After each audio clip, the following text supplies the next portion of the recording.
주중 내내 당무로 정신이 없어 지난 한 주 동안 사실을 왜곡한 여러 뜬 소문에 즉각 대응하지 못하였고 이제 주말이 되어 모든 내용을 파악했습니다. 우선 민주당과 몇 언론이 악의적으로 편집된 유튜브 방송에 반응하여 현재의 문제를 공론화한 것에 매우 유감을 표명합니다. 가로세로 연구소에서 저에게 12월경 제기한 성비위는 허위입니다. 그래서 중요한 대통령 선거의 과정 중에서 발췌와 왜곡을 통해 구성된 의혹 제기에 수시로 반복적으로 대응하는 것이 대선 승리를 위해 좋지 않다고 판단해 즉시 변호인을 선임하여 법적 대응을 했습니다. 또한 의혹 제기에 정면으로 반박하는 의견서와 그것을 뒷받침하는 자료를 수사기관에 제출했습니다. 수사기관은 신속하게 절차에 따라 진실을 밝히면 됩니다.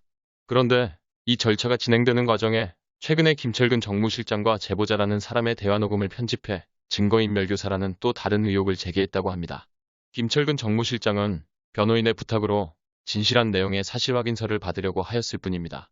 가로세로 연구소가 작년에 유튜브로 의혹을 제기한 직후 장모 제보자가 가로세로 연구소의 방송 내용은 허위이고 그 내용을 본인이 진술할 수 있다고 하였습니다. 가로세로 연구소는 이 내용을 모두 삭제하고 방송하였습니다. 가로세로 연구소가 더 잘 알 것입니다. 추후 분명히 책임을 물을 것입니다. 저는 대선 기간 중 일정이 많아 김철근 정무실장에게 해당 제보자와의 소통을 일임하였습니다.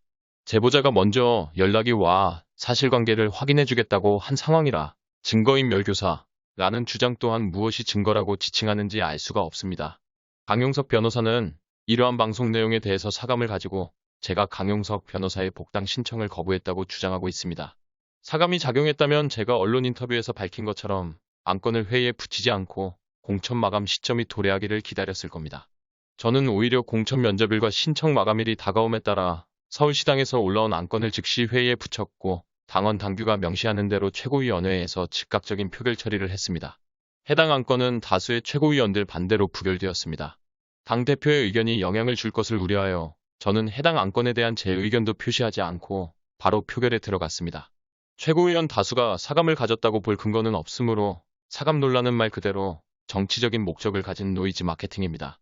그리고 강용석 변호사는 안건 상정 전날 직접 저에게 전화통화를 하여 복당을 시켜주면 영상을 내리고 고소 고발을 취하하겠다는 제안을 하지 않았습니까? 실제로 최고위원회 표결이 있기 전에 저에 대한 성비위 관련 영상 일체가 가로세로 연구소 유튜브 채널에서 내려갔다가 복당 부결이 확정되자 그 영상 일체가 다시 복구되는 일도 있었습니다. 저는 이러한 부적절한 거래 제안에 응할 의사가 없고 공정하게 당무를 수행하기 위해 안건을 회의에 붙였을 뿐입니다. 솔직하게 말씀드리면 저는 강용석 변호사의 복당에 반대 표결을 했습니다. 우리 당 소속의 의원에게 성폭행 의혹 제기를 했다가 무혐의로 종결된 것, 그리고 표결 전날 방송에서 여성의 속옷을 찢으며 희희낙낙하는 모습을 보고 많은 우리 당 소속 의원들의 우려 섞인 연락이 온 것도 당연히 영향을 끼쳤을 것입니다. 그래도 오히려 강용석 변호사와 제가 공유하는 과거의 경험 속에서 있었던 여러 추억이 긍정적인 사감으로 작용할 뻔도 했지만 복당에 찬성할 정도에 이르지는 못했습니다. 이 문제를 이전투구식 진실공방으로 만들어서 이슈화하는 것이 강용석 변호사의 정치적 목적임을 저는 잘 알고 있습니다. 곧 결론이 날 경찰 조사 결과가 모든 것을 말해줄 겁니다. 당원 동지 여러분, 결과를 기다려 주십시오. 심려를 끼쳐드려서 대단히 죄송합니다.